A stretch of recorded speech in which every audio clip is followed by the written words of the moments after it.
Selamat siang, perkenalkan nama saya Diana Regna. Saya mahasiswa ahli kredit kebidanan Kusuma Husada Surakarta akan melakukan ujian OSJA edukasi keluarga tentang nutrisi selama kehamilan. Berikut videonya. Selamat siang Ibu, perkenalkan nama saya Bidan Diana, saya bidan pemilik PMP ini. Mohon waktunya Ibu sebentar ya Bu. Dengan Ibu siapa ini? Bekti. Oh ya, dengan Ibu Bekti. Tadi sudah diperiksa dengan Bu Bidan yang jaga di depan ya Bu ya. Ibu ini rekam medisnya umurnya 27 tahun.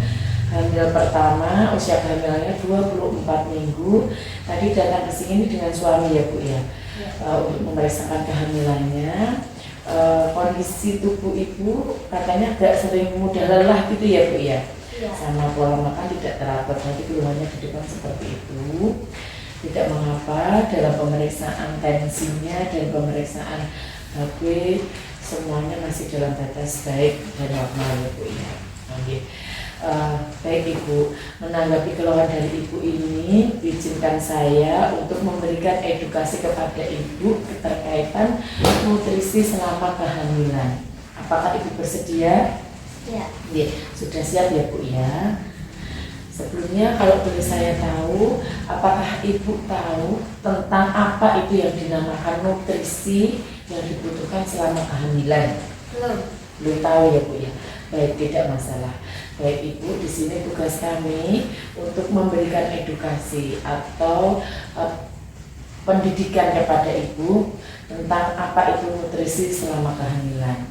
Baik, nutrisi selama kehamilan itu adalah nutrisi yang diperlukan tubuh ibu hamil yang penting, yang gunanya bisa untuk membantu pertumbuhan janin dan kondisi ibu, dan untuk membantu pertambahan besarnya organ-organ kandungan ibu, serta nutrisi adalah zat-zat yang digunakan yang komposisinya berfungsi untuk metabolisme tubuh ibu, seperti itu.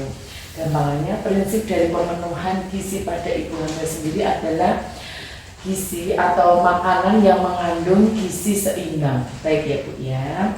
Jadi gizi seimbang itu adalah gizi di mana di situ dalam satu cakupan sekali makan itu mengandung karbohidrat, protein, lemak, vitamin, dan mineral.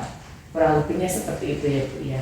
Kenapa seperti itu? Karena kebutuhan energi yang ada dalam nutrisi makanan yang ibu makan itu pada saat hamil kebutuhannya jauh lebih besar Ibu. Jadi tambahan energi pada tubuh ibu itu ada tambahan 15% atau 13 kalori per harinya lebih banyak sebelum kebutuhannya sebelum ibu hamil, terutama di umur kehamilan masuk di trimester 2 atau 3 seperti itu. Di trimester 2 ya Ibu ini justru lebih banyak lagi kebutuhannya, seperti itu ya Bu ya. Baik, saya akan menjelaskan tentang manfaat dan sumber-sumber yang ada pada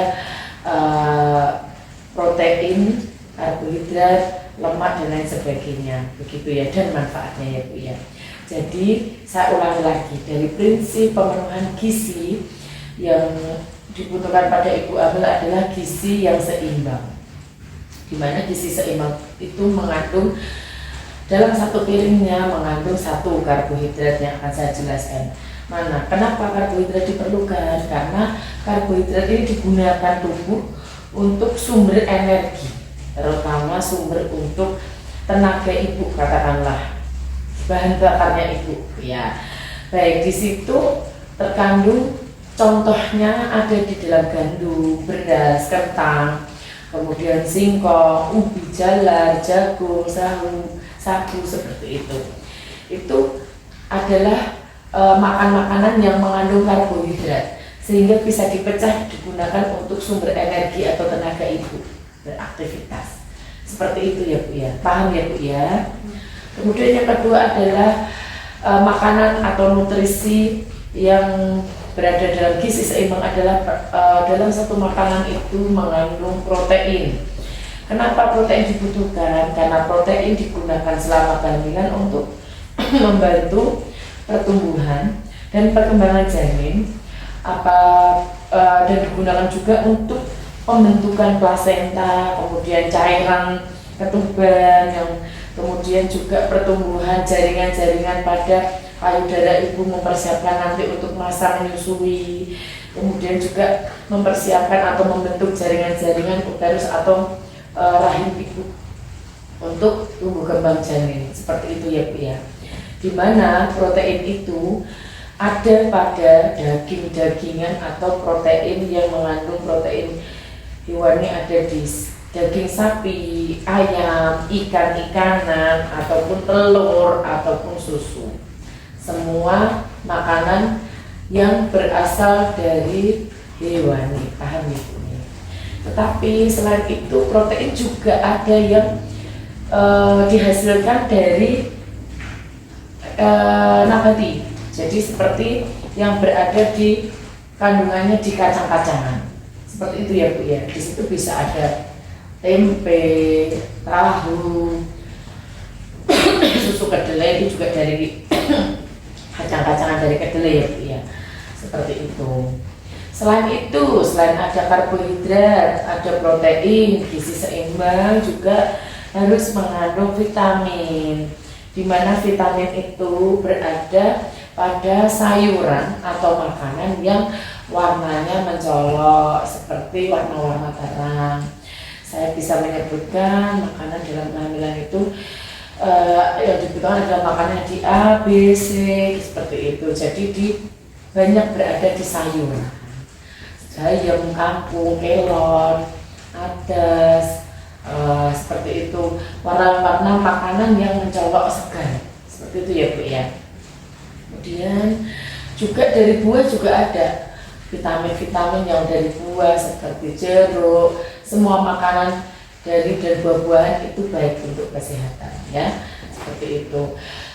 Yang tetap dibutuhkan oleh tubuh terutama ibu hamil. Kemudian jenis mineral sendiri seperti kalsium, fosfor, Fe atau tablet zat besi, zinc untuk pertahanan tubuh, dan asam folat untuk kecerdasan otak janin itu diperlukan tubuh juga. Selain dari minuman atau air mineral, air putih yang cukup, itu juga didapatkan juga dari kandungan makanan yang mengandung sayur dan buah ya Bu ya.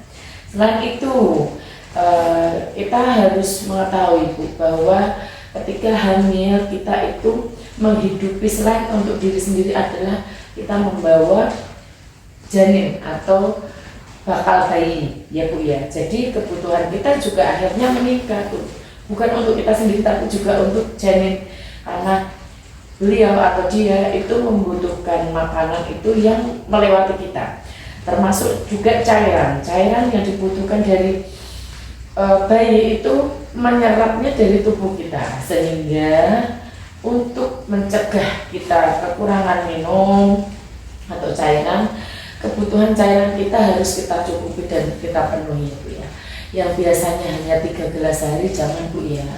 Mulai hamil, selama tensi dan semuanya pemeriksaan dalam batas normal, silahkan mulai kita takar minum panjenengan paling tidak 2,5 sampai 3 liter. Sekarang banyak tumbler-tumbler yang ada ukurannya minuman ya Bu ya, ukurannya, sehingga kita bisa menakar per harinya kita sudah menghabiskan berapa liternya.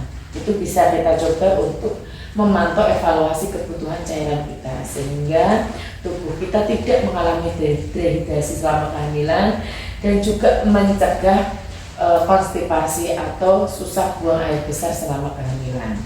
Begitu ya Ibu ya, paham ya? Baik, bisa saya lanjutkan karena banyak sekali ini ya. Kemudian jadi selain kita mengetahui manfaatnya, kita tahu bahwa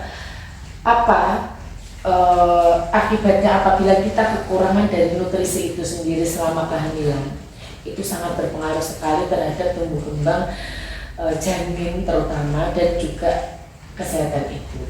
Jadi apabila memang kita kekurangan nutrisi selama kehamilan, bisa mengakibatkan ibu melahirkan dengan bayi prematur.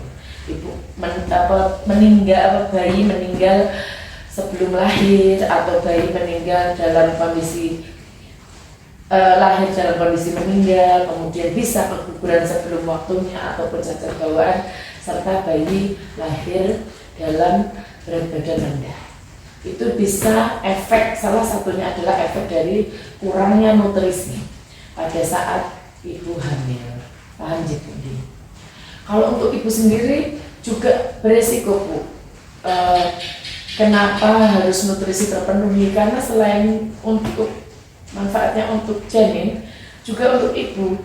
Karena akibat dari kekurangan nutrisi sendiri adalah bisa mengakibatkan anemia. Mengakibatkan anemia itu HB ibu itu dalam pemeriksaannya itu di bawah normalnya 12, ini ibu 11. Maka nanti untuk nutrisinya mohon untuk ditingkatkan. Kemudian karena kekurangan ibarat kata benteng tubuh, maka daya tahan tubuh ibu menurun. Jadi banyak faktor yang beresiko dalam kehamilannya, seperti akan terjadi perdarahan, tadi seperti bayi lahir prematur, akhirnya juga beresiko juga dalam masa persalinannya bisa mengakibatkan perdarahan karena HB-nya biasanya rendah, seperti itu ya Bu ya. Baik Ibu, selain kita mengetahui tentang manfaat sendiri, apa itu gizi seimbang, kekurangan vitamin dan nutrisi-nutrisi pada saat kehamilan itu berisiko apa, saya akan menjelaskan tentang cara pengolahan dan penyajian dari makanan sendiri. Bahwa cara pengelolaan makanan bisa kita memilih makan makanan itu yang kalau kita ke pasar kita sekarang pilih-pilih nih, itu kita amati yang segar. Dan dalam penyajiannya kita juga harus paham Ibu, maka makanan yang mengandung warna cerah, warna terang, sayur-sayuran, buah-buahan, terutama sayuran itu jangan dilakukan perendaman terlalu lama, apalagi yang sudah kita potong. Karena apa? Vitamin yang ada di dalamnya, terutama vitamin B dan C, bisa larut dalam air sehingga manfaatnya berkurang ataupun hilang, muspro, seperti itu ya Bu ya. Kemudian selain itu kita juga harus menjaga alat-alat yang kita gunakan itu yang bersih. Makanan yang dimasak juga harus benar cara penyajiannya atau masaknya, jangan terlalu matang karena vitamin itu bisa, beberapa vitamin itu terlalu matang itu larut, pecah dan hilang, seperti itu ya Bu ya. Tetapi lain halnya dengan masak daging dan makanan yang sebangsa protein itu seperti ikan, daging, ayam, telur, itu mohon untuk dimasak secara matang dan benar-benar matang, seperti itu ya Bu ya. Dan mohon jangan menggunakan penyajian makanan menggunakan plastik ya. Dan juga perlu dihindari juga adalah menghangatkan makanan berkali-kali, gitu ya Bu ya.